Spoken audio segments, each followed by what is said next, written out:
Video में बात करेंगे डायरेटिक्स के बारे में। तो पहले मैं बता दूं कि डायरेटिक्स को मैं कैसे रिमेम्बर करता हूं। इस नाम को डायरेटिक्स को, डाई मतलब दो यानी कि डबल, नॉर्मल से ज़्यादा डबल, यूरिन मीन्स यूरिन, टिक्स मीन्स ड्रग। तो ऐसे ड्रग जो यूरिन के आउटपुट को नॉर्मल से ज़्यादा कर देते हैं वो होते हैं डायरेटिक्स। तो मैं इसे याद करता हूँ इस वर्ड को, डायरेटिक्स को। डायरेटिक्स करते क्या हैं कि ट्रिगर करते हैं किसको, excretion of water and electrolytes, यानी कि वाटर और इलेक्ट्रोलाइट्स के एक्सक्रीशन को बढ़ा देते हैं यूरिन के अंदर। और यूरिन कहाँ फॉर्म होती है, किडनी के अंदर, और किडनी के अंदर भी कहाँ पर, नेफ्रॉन के अंदर। तो ये ड्रग करते क्या हैं कि एजेंट, ऐसे एजेंट्स हैं जो किस में यूज़ किए जाते हैं, हाइपरटेंशन और एडिमा। और जे क्यों होते हैं, किसकी वजह से होते हैं, retention of sodium and water. Always remember, sodium के पीछे कौन आता है, वाटर। अगर सोडियम का रिटेंशन होगा ब्लड के अंदर तो क्या होगा कि वाटर भी उसके पीछे जाएगा और ब्लड के अंदर वाटर का अमाउंट बढ़ा देगा, जिसकी वजह से हाइपरटेंशन की कंडीशन अराइज हो सकती है। अब बात करते हैं किसके बारे में, क्लासिफिकेशन के बारे में, किसके, डायरेटिक्स के। तो on the basis of types और एफिकेसी की बेस पर इनको क्लासीफाई किया गया है। तो पहले जो है वो लूप डायरेटिक्स हैं, जो कि लूप पर वर्क करते हैं। लूप क्या होता है, छोटा सा मैं इंट्रोडक्शन दे दूं नेफ्रॉन के बारे में। तो ये अपना एफरेंट आर्टेरियोल है और ये अपना इफरेंट आर्टेरियोल है।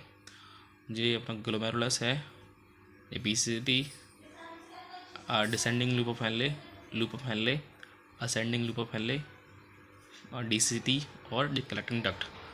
तो ये वर्क करते हैं कहाँ पर,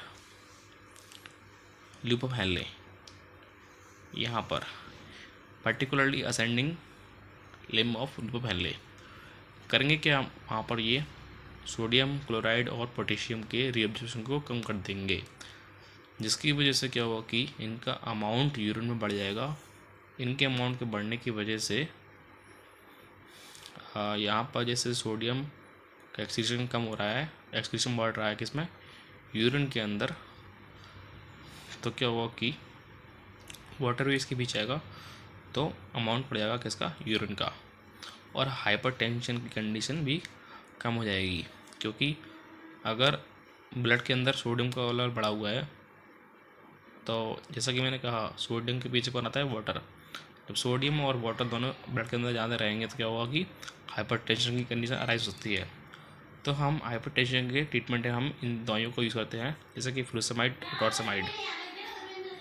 तो इनके एडवर्स पर क्या होंगे, इनके एडवर्स पर क्या होंगे, हाइपोनेट्रीमिया, हाइपोकैलोरीमिया और हाइपोकैलीमिया।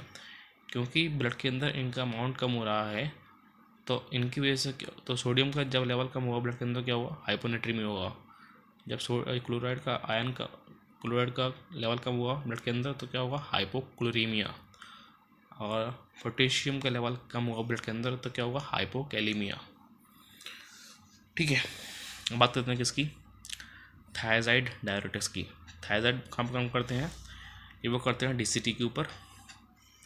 तो करेंगे क्या, अगेन सोडियम क्लोराइड और ये कैल्शियम, सोडियम क्लोराइड के रिएब्जॉर्प्शन को कम कर देंगे, जिसकी वजह से क्या होगा कि एक्सक्रीशन बढ़ जाएगा इन दोनों का, सोडियम और क्लोराइड का। तो अगेन जब सोडियम का एक्सक्रीशन बढ़ जाएगा यूरिन के अंदर तो हाइपरटेंशन भी कम हो जाएगा। तो हम हाइपरटेंशन के ट्रीटमेंट पर इनको देते हैं। और ये थायराइड करते क्या है कि कैल्शियम के एक्सक्रीशन को कम कर देते हैं। जब कैल्शियम का एक्सक्रीशन कम हो जाएगा किसमें, यूरिन में, तो amount of calcium will increase in the blood. ठीक है, अगर किसी पेशेंट को ऑस्टियोपोरोसिस है किसकी वजह से, अगर कैल्शियम का लेवल कम है ब्लड के अंदर तो हम इन मेडिसिन को दे सकते हैं, जिसकी वजह से क्या होगा कि इन कैल्शियम का लेवल बढ़ जाएगा ब्लड के अंदर। जैसे कि ऑस्टियोपोरोसिस कंडीशन में दे सकते हैं हाइपर कैल्सूरिया, यानी कि अगर यूरिन के अंदर कैल्शियम का लेवल बढ़ा हुआ है तो हम इन मेडिसिन की वजह से इनहिबिट कर देंगे किसको, कैल्शियम के एक्सक्रीशन को यूरिन में। एडवर्स इफेक्ट क्या होगा उसका, हाइपोनेट्रीमिया, हाइपोक्लोरीमिया और हाइपर कैल्सीमिया और हाइपोकैलेमिया, क्योंकि यहाँ पर कैल्शियम पोटेशियम के लेवल भी, पोटेशियम का रिएब्जॉर्प्शन भी इनहिबिट हो रहा है, इसलिए ब्लड के अंदर कैल्शियम का पोटेशियम का लेवल कम हो जाएगा। और एडवर्स इफेक्ट क्या होगा उसका, हाइपोकैलेमिया। ऑस्मोटिक डायरेक्टर्स को यूज करते हैं किसमें हम, आईसीपी और आईओपी, बताऊंगा क्या है ये दोनों चीज़ें। पहले एक बार क्या करते हैं, ये करते हैं पीसीटी पर। मैनिटोल करता क्या है कि ये ट्यूबुल के अंदर जो यूरिन है, यानी कि जो फिल्ट्रेट है, फिल्ट्रेट जो कि फिल्टर होकर आया है ब्लड से, उसे कहते हैं फिल्ट्रेट। तो क्या कर देगा, ये कंसनट्रेशन बढ़ा देगा फिल्ट्रेट का, जिससे कि क्या हुआ कि वाटर इसके अंदर आ जाएगा ट्यूबुल के अंदर और डाइल्यूट हो जाएगा यूरिन, और अमाउंट ऑफ यूरिन बढ़ जाएगा।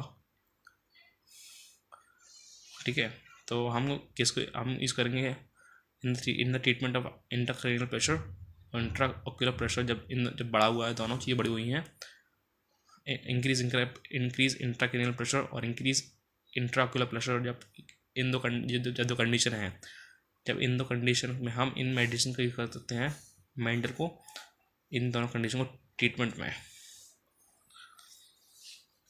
ठीक है, और हाँ, कार्बोनिक एनहाइड्रेज इनहिबिटर्स ये वर्क करते हैं कहाँ पर, पीसीटी पर।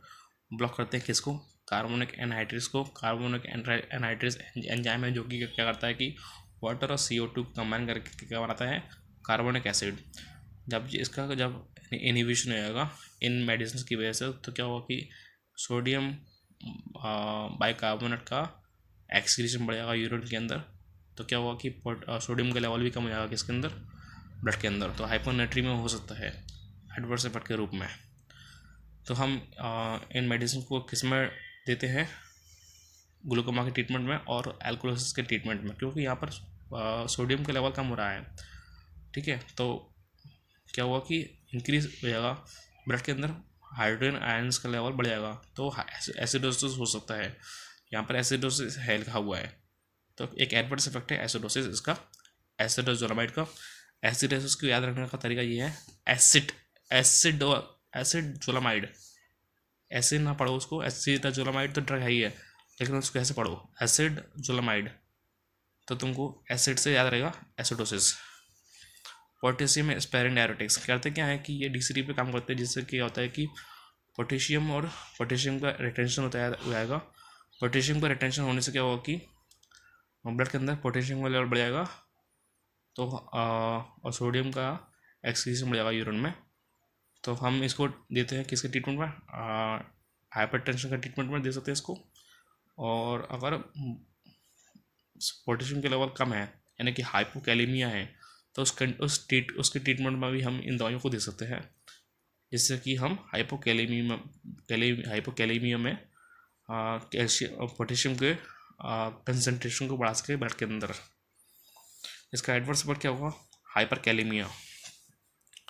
हाई एफिकेसी की बेसिस पर, हाई एफिकेसी में क्या है, लूप डायरेटिक्स है। मीडियम में कौन से हैं, थायराइड और डायरेटिक्स है। वीक में है carbonic anhydrase, potassium sparing diuretics और ऑस्मोटिक डायरेटिक्स। तो अगली जो वीडियो रहेगी वो रहेगी नर्सिंग इंटरवेंशन के बारे में और इसके कुछ ड्रग इंटरेक्शन के बारे में। आई होप कि ये वीडियो आपको पसंद आई होगी। Please like this video and subscribe my channel.